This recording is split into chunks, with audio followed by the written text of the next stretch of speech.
Pertanyaannya hari ini, pagi ini apa yang Bapak Ibu syukuri? Apa yang Bapak Ibu syukuri pagi ini? Ada? Alhamdulillah sampai detik ini kita masih bernafas. Artinya Allah memberikan kesempatan untuk kita sama-sama memperbaiki diri, melakukan amal baik. Salawat dan salam terlupa kita sampaikan kepada junjungan kita Nabi besar Muhammad SAW. Allahumma sholli ala Muhammad wa ala ali Muhammad.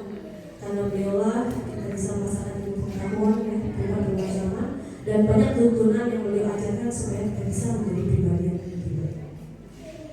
Yang saya hormati ayah saya, karena tidak hanya sekedar pimpinan pondok, juga pimpinan pengasuh pembina perkumpulan pemuluh Kiai Haji Arianto Gosyat. Ayah sama Pak mohon izin karena belum pernah kumpul bareng. Sampai hari ini kalau ada pertemuan kita masih absen. Terkadang jadwalnya bentrok dengan kegiatan yang lainnya. Alhamdulillah sehat dan bersama kita semuanya. Saya hormati juga sejawat saya, Direktur Pendidikan Pondok Al-Hikmah, Dr. Albert F. Pohan, dan bidang pengembangan dan ya Pak Dr. Hermansyah. Nah, kebetulan Ustazah Dila ini adalah alumni ya, mahasiswa bimbingan saya, mahasiswa prodi saya yang berseling ya, sekarang sudah menjadi guru di dan ustazah semuanya yang hadir hari ini, seluruh panitia dan Bapak Ibu yang berbahagia. Izinkan hari ini kita belajar bersama. Sudah ditampilkan ya slide-nya. Judul. Nah, judulnya ini saya pertama itu bingung ya. Disampaikan Pak Albert, Bu bisa isi materi? Oh, Masya Allah bisa. Tapi saya nggak tahu materi apa acara itu bagaimana. Akhirnya saya punya feeling ya, atau punya pengen kasihnya aja deh. Orang tua bahagia, anak pun kudu bahagia. Kenapa harus bahagia? Nanti kita bahas ketika udah ya. Nah, di situ bukan tema Rofika nih, tapi konselor Fika. Ya, nanti akan ada perkenalan selanjutnya kenapa harus konselor Fika. Nah, ini dia salam dari saya teman belajar Anda. Jadi hari ini saya berdiri di sini itu bukan karena saya punya sesuatu yang lebih, tapi kita belajar bersama. Saya adalah teman belajar Bapak Ibu sekalian. Kenapa? Karena saya juga lagi belajar. Ya. Kalau saya sudah menjadi seorang ahli, saya nggak ada di sini. Saya tinggal mengeluarkan karya-karya sebenarnya di sini. Tapi karena sama-sama belajar, saya menemani kita saling sharing, saling berdiskusi seperti itu. Nah, di sini kata orang kalau tidak kenal maka gimana mau saya kenal aja belum. Nah, jadi tak kenal maka ta'aruf ya. Kita ta'aruf. Jadi setelah kita ta'arufan, mana tahu akan ada keterikatan, baru ada rasa sayang seperti itu. Baik, perkenalkan saya. Oh, namanya nggak ada di sini. Oh, nama Rofika ada ya. Pekerjaan utamanya jelas saya adalah seorang PRT ya, ibu rumah tangga. Kenapa? Karena itu nanti Allah, bukan yang lain. Kamu anakmu bagaimana? Kamu di rumah bagaimana? Itu yang akan ditanyain. Jadi itu adalah pekerjaan utama saya. Saya diciptakan sekarang sebagai posisi sebagai ibu adalah dari ibu rumah tangga. Nah, tapi kerjaan sampingan saya juga ada. Ya. Seperti yang dilihat kerjaan sampingannya banyak dari utamanya gitu. Kerjaan sampingannya yang pertama saya adalah dosen FIK Utrika, program studi bimbingan konseling. Ya.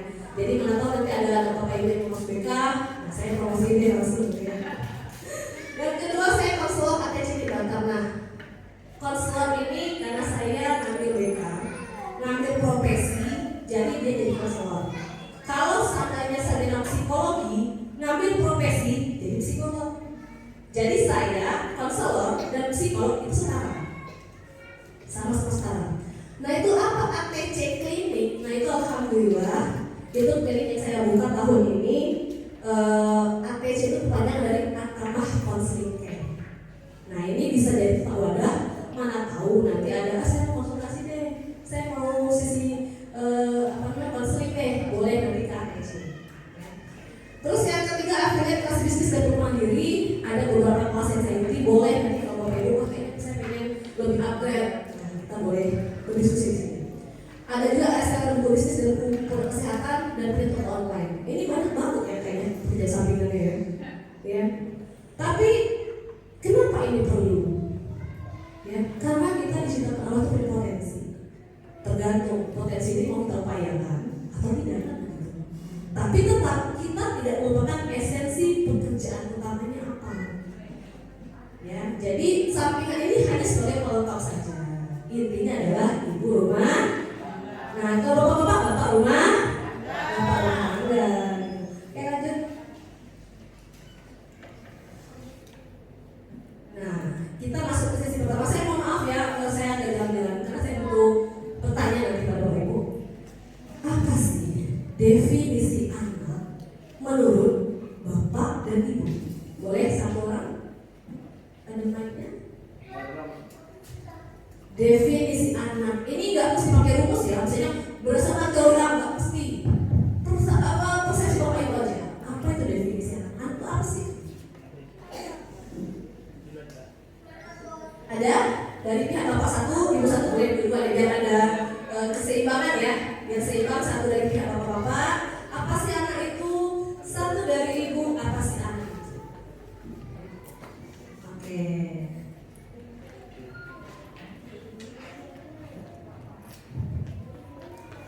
Assalamualaikum warahmatullahi wabarakatuh. Singkat saja, definisi anak itu adalah titipan. Oke, titipan. Siapa yang menitipkan, Pak? Lalu Yang menitipkannya siapa? Allah Subhanahu wa Ta'ala.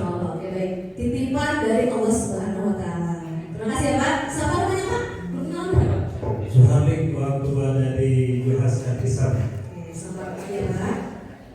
Ibu-ibu kenal ini nih, Ibu. Silakan, Bu. Anak itu adalah unik. Anak adalah unik. Oke. Ya. Uniknya apa kata ibu, tidak kata anak. Oh gitu ya. Apa kata ibu, tidak kata anak gitu ya. Oke. Kata anak mungkin tidak kata ibu. Itulah di sini uniknya. Dia memiliki kelebihan dan kalau dia itu kadang orang lainnya tidak tahu. Oke. Jadi kita harus gali kelebihan itu dan kekurangannya itu apa. Itu keunikan anak dan kecerdasan anak di situ. Oke, baik, luar biasa. Tepuk tangan dulu Pak Ibu untuk Pak Bapak Ibu yang ini sekolah. Nah, apa definisi anak? Ini kesepakatan bersama ya. Ini bukan dari teori siapapun, tapi ini memang dari yang seharusnya ditambahkan apa yang. Nah, anak itu adalah amanah dari Allah sesuai dengan apa yang Bapak sampaikan. Titipan kepada orang tua yang di fitrahnya suci dan lurus. Ya. Terus dia harus dididik dengan nilai-nilai tauhid, akhlak mulia dan kasih sayang. Ini sengaja saya kasih merah ya. Biar apa? Biar tahu peran kita tuh ngapain aja. Karena banyak orang berpikir, oh yang penting anak saya masih bagus, tapi tahunya enggak ada. Ya. Yang penting lomba-lomba terus tingkat nasional, internasional, tapi ternyata akhlaknya enggak ada. Artinya apa? Titik poin kita dititipin, ya, kita dikasih amanah itu adalah untuk tauhid, akhlak mulia, tapi dengan kasih sayang. Sepakat? Sepakat ya? Oke. Nah, seperti yang Rasulullah sampaikan, setiap anak dilahirkan dalam keadaan fitrah, artinya mereka suci. Gak ada satupun noda. Nah, sekarang tugas orang tuanya lah, bagaimana memberi warna, bagaimana memberikan keanekaragaman dalam kertas putih itu. Oke, sampai di sini sepakat ya. Anak adalah titipan amanah yang harus kita didik dengan nilai tauhid, akhlak mulia dan kasih sayang. Oke, lanjut. Nah, sekarang pertanyaan penting ini adalah bagaimana dengan pendidikan orang tua sedari kecil. Oke, ini agak masuk ini ya. Serius. Bapak, Ibu pernah jadi anak? Pasti pernah ya. Dan hari ini walaupun Bapak Ibu jadi orang tua, tetap statusnya adalah anak. Statusnya itu akan dilepas ya, akan dilepas. Ini akan selalu melekat pada kita. Nah, sekarang posisinya Bapak Ibu sudah jadi orang tua, tapi dulu pernah jadi anak. Pernah nggak dididik akhlak mulia, tauhid dengan penuh kasih sayang? Ya. Jadi ini perlu bertanya pada diri sendiri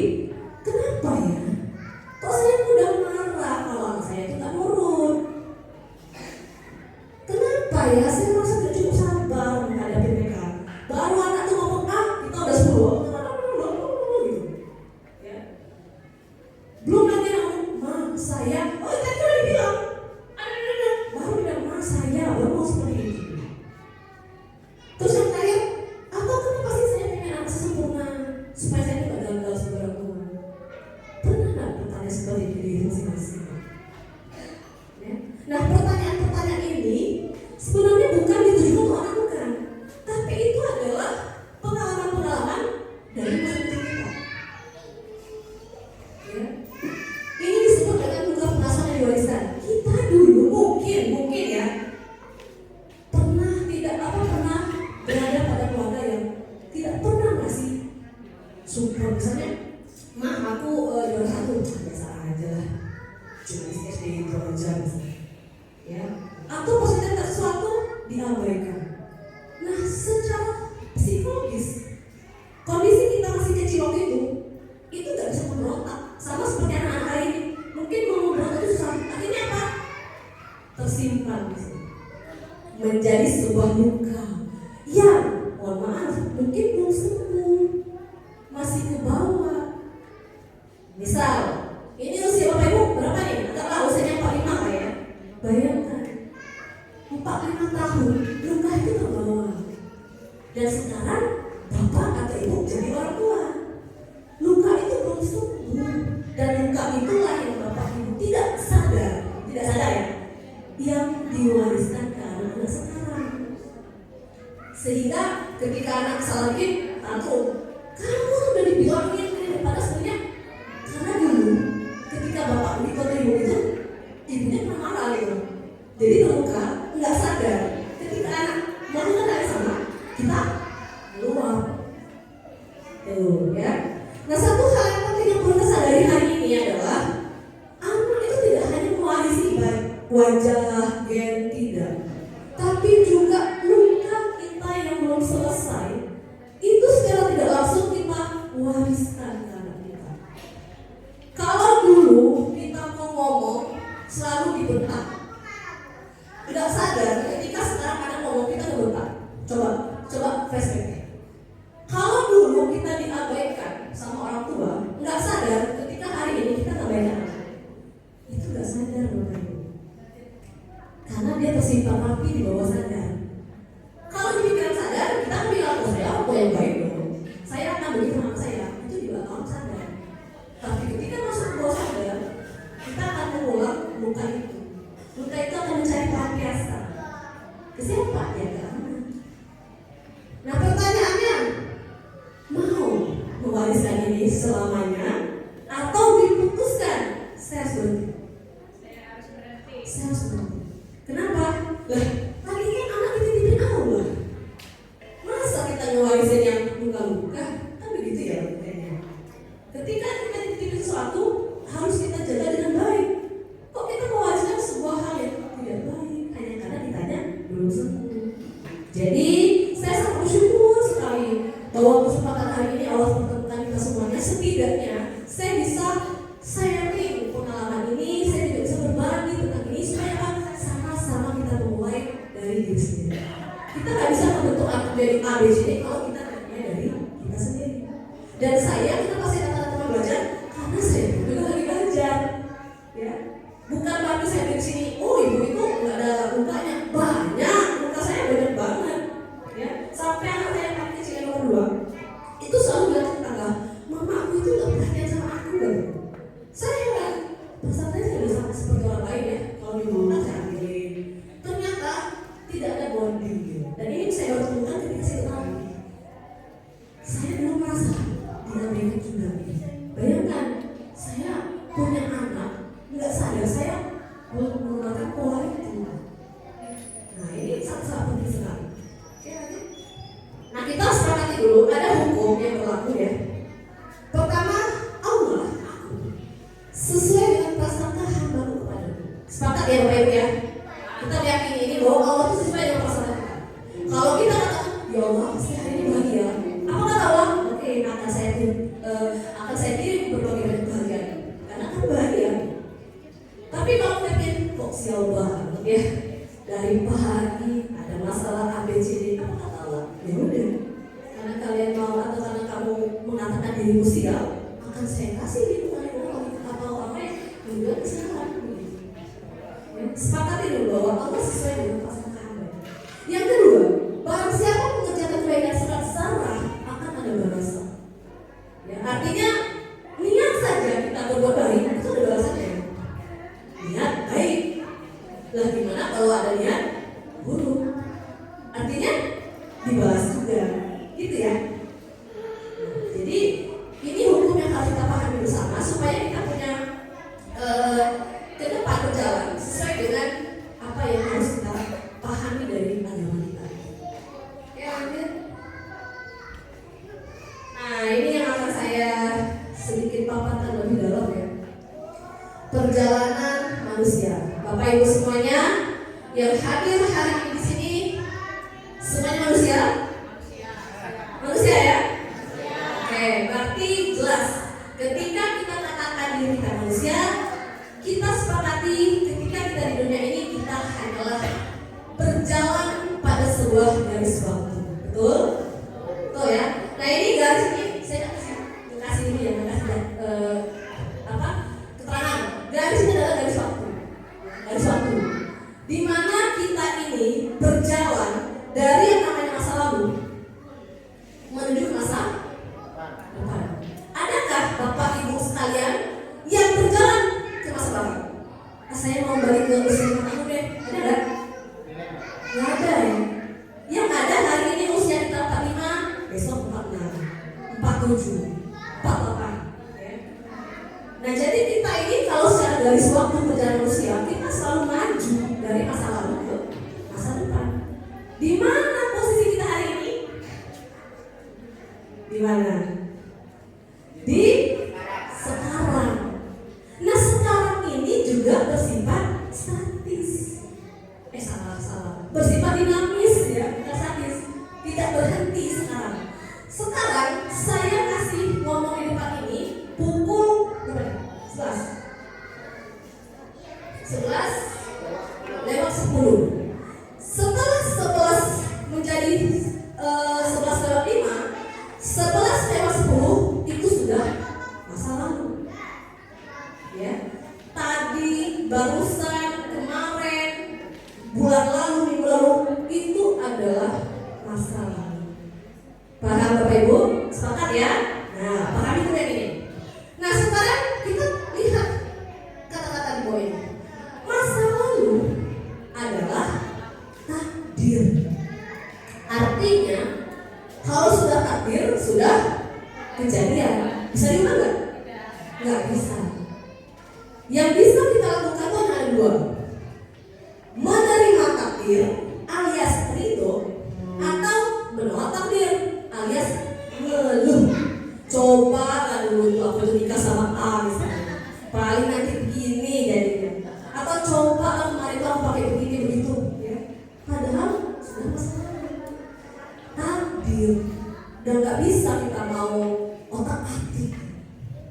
Nah yang menjadi masalah hari ini adalah kebanyakan nggak ridho dengan takdir gitu, sehingga tidak ridho inilah yang mengindikasikan kita punya luka, kita nggak terima ya. Nah yang kedua, masa depan adalah misteri. Ada nggak yang tahu kejadian setelah kita keluar dari ruangan ini? Ada? Misalnya kita keluar jam 12 misalnya, ngapain ke depan? Ada yang tahu? Wallahu a'lam. Ya. Artinya ketika kita melihat masa depan, kita nggak tahu nih masa depan ini bagaimana. Berarti akan banyak peluang, akan banyak kemungkinan, akan banyak kaitan, benar? Nah sekarang pertanyaannya adalah, ada salah satu yang bisa bilang Mike, kalau saya mau tanya nih, satu aja. Nah boleh siapa yang mau kembali? Tolong dikasih mic, saya mau bertanya ini, ya.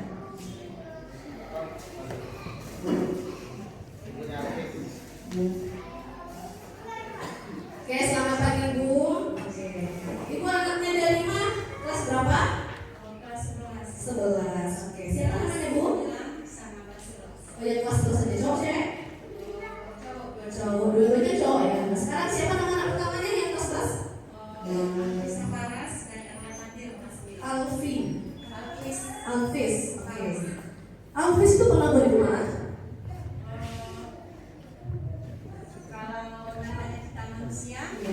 Dengan sadar atau tidak sadar, sengaja tidak sengaja saya katakan, Bu, apa sih yang Ibu bayangkan kalau saya bilang Alvis ya namanya? Apa yang tergambar di pikiran Ibu mengenai itu? Itu salah saya sendiri. Kenapa? Saya dididik dengan orang tua almarhum dengan pendidikan yang tidak sama dengan ibunya.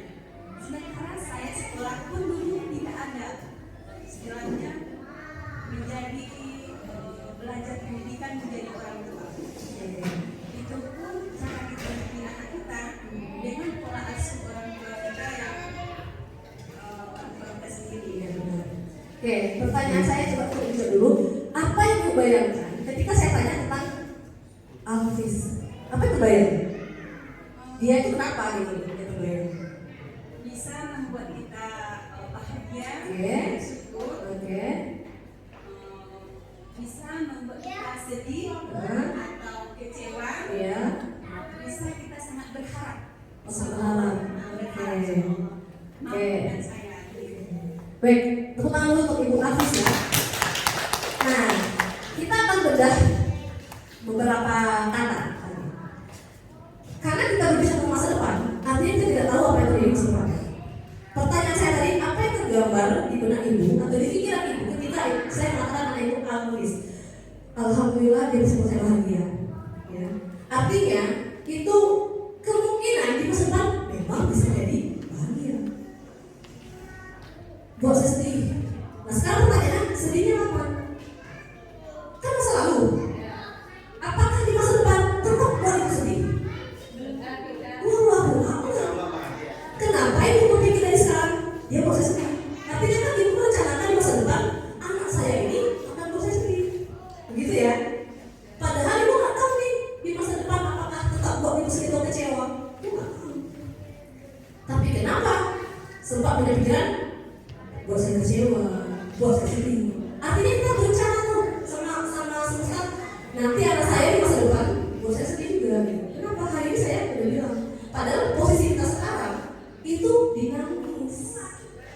Apa yang sudah terjadi di masa lalu, Alvis itu membuat Ibu kecewa di masa lalu, ya, bukan di masa depan. Artinya ketika masa lalu sudah terjadi, itu nggak bisa diubah. Tapi ketika di masa depan belum tentu.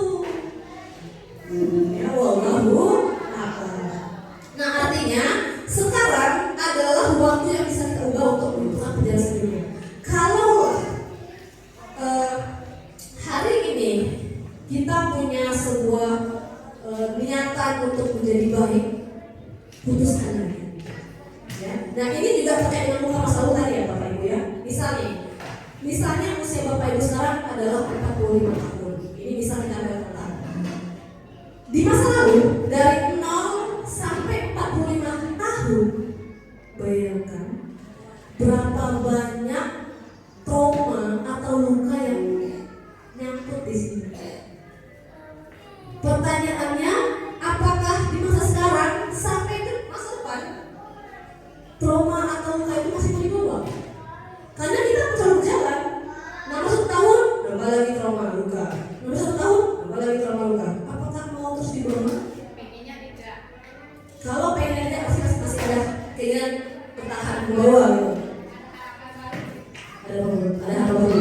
Saat kita sepakat kita putuskan berhenti di sini, ya. Berhenti saat ini. Nanti kita akan ada sesi sedikit terapinya di akhir ini.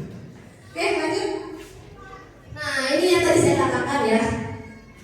Apakah di masa depan akan seperti itu? Ternyata ya, pikiran ini vibrasi imajinasi masih mana. Sekarang saya bahas dulu. Pikiran kita, Bapak, Ibu, semua di sini kita punya pikiran.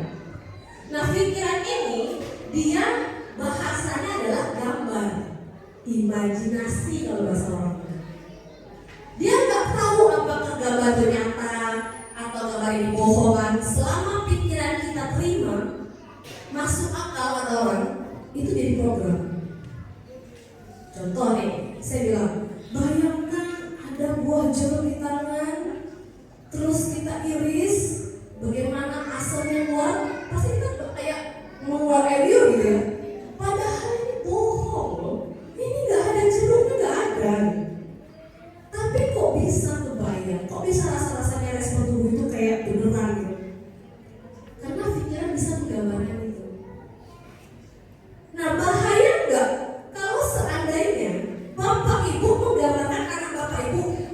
bolos, ya, melawan misalnya. Itu jadi gambaran yang selalu digambar-gambarkan di pikiran. Nah ini akan jadi program, akan jadi sebuah vibrasi masa depan.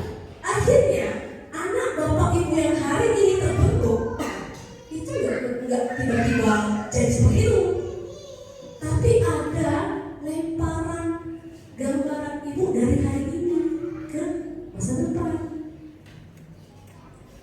Ya, sekarang berlaku juga untuk, mohon maaf ya, pasangan.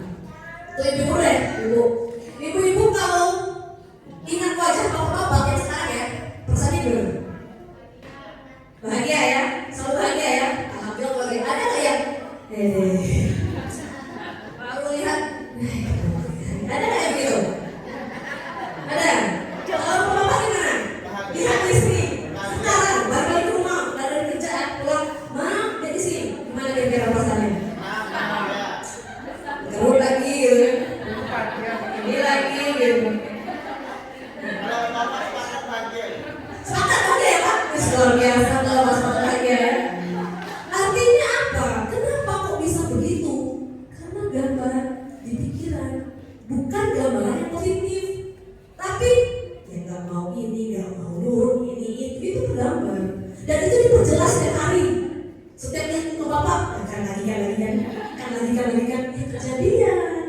Kenapa? Karena digambarkan setiap hari. Begitu dengan anak. Jadi anak kita jadi seperti sekarang, misalnya itu masih nakal, anggaplah masih ada kenakalan, itu nggak serta-merta dia nakal, tapi karena ada persepsi kita, pikiran, bahasa pikiran yang kita lempar masa depan tervibrasi. Ya. Kok bisa? Ya, ini bahasa orang-orang kimia ya Pak Herman ya, bahwa tubuh kita ada energinya. Ketika degup jantung kita ini itu tuh sebenarnya energi. Kalau dia tenang, damai, dia tuh bagus ini. Tapi ketika mengingat anak-anak, kenapa? Karena emosi dia pikir anak itu tervibrasi. Dia akan terpengaruh sinyal masa depan. Padahal anak nakal itu kan kemarin, atau tadi, atau bulan lalu. Kenapa kita masih merasakan hari ini dan kita kasih kita lagi masa depan? Bisa jadi anak bapak ibu ketika dianima jadi anak yang soleh dan amin. Dan ini perlu imajinasi bapak ibu yang dikelola.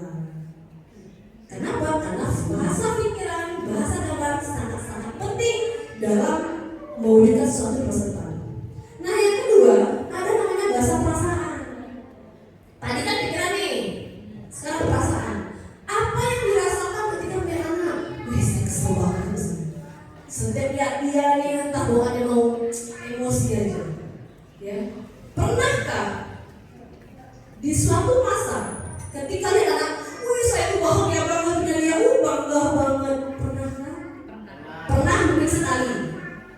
Yang banyaknya kesel gitu ya, kecewa gitu ya, ini beratus ini betul. Nah, bayangkan dari bahasa pikiran ke perasaan yang paling besar pengaruhnya kepada realitas hidup kita adalah perasaan. Misal, saya kalau ngajarin nih, Bu saya ajarkan, pokoknya tiap pagi Bu pikirin positif. Hari ini saya bahagia, pikiran ya, pikiran. Baik. Tiba-tiba hari ini saya bahagia. Pas lihat beras keadaan, itu perasaan. Nah, pikiran tadi yang bahagia itu udah tercancel, udah hilang, terkalah dia dengan perasaan. Nah, artinya apa? Yang lebih besar berpotensi membuat seseorang di masa depan lebih baik pada perubahan adalah rasa. Ya, jadi kita perlu mengelola rasa. Setelah kelola pikiran, kelola pula rasa. Ucapan. Nah, ucapan ini sebagai pertegas, mempertegas pikiran. Kau memang anak yang membanggakan. Kami bangga padamu. Nah, sekarang pertanyaannya, Bapak Ibu yang dulu pernah jadi anak, pernah nggak sih dididik orang tuanya? Atau malah dia begini, cari duit susah, ya, pokoknya kerja, saya susah. Bayangkan, cari uang susah bertahun-tahun diperdengarkan, diucapkan dengan orang tua kita dulu misalnya sampai hari ini, sehingga hari ini ketika bapak ibu dari orang tua mau mencari penghasilan uang, kok susah ya? Kok cari uang ini susah ya? Kok harus begitu ya? Bayangkan, hanya dari ucapan yang didengar bertahun-tahun. Nah kalau hari ini kita juga dikenalkan, kamu itu nakal, kamu itu nakal, kamu itu nakal, bertahun-tahun, mereka mau masuk lagi mas sekalipun dengan wajah baru sekalipun ada vibrasi oleh orang tuanya, kamu itu nakal. Nah jadi gimana ini? Udah mulai masuk gimana ini? Udah merasa berpikir kan? Ya, ini kita sama-sama menyadari bahwa kita berperan sebagai orang yang dititipi amanah. Ya. Nah yang terakhir tindakan. Dari pikiran, perasaan, ucapan kita akan berperan pada tindakan. Apakah tindakan kita merangkul, kasih sayang atau bagaimana? Kita akan terpola kalau sudah semuanya positif. Ada hasil mengatakan, ayat ya, yang ada satu bagian tubuh yang baik, dia akan baik. Itu kan ada. Artinya apa? Ketika hati sudah baik, dia akan keluar.